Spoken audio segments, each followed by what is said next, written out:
నేను సాక్షిని అహంకారాన్ని త్రోసిపుచ్చి సాక్షి ఆత్మగా పరిణితి చెందాలి.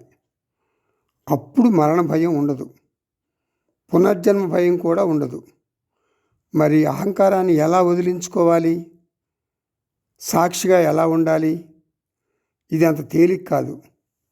ఎందుకంటే అహంకారాన్ని సాక్షి నుండి భౌతికంగా వేరు చేయలేం.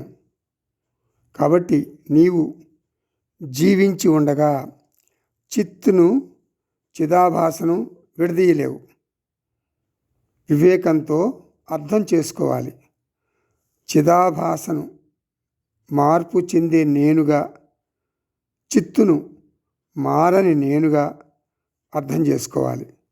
సాక్షిగా మారని నేను ఉంది కాబట్టే చిదాభాస నేను గురించి నేను చెప్పగలుగుతున్నాను. నేను నా దృష్టిని మారే నేను నుండి మారని సాక్షి నేను వైపుకు తిప్పాలి. ఎక్కడుంది సాక్షి నేను?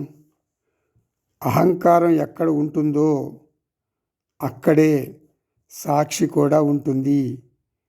నేను సాక్షిని, అహంకారం నేను వేషం వేసుకున్నాను అని చెప్పాలి.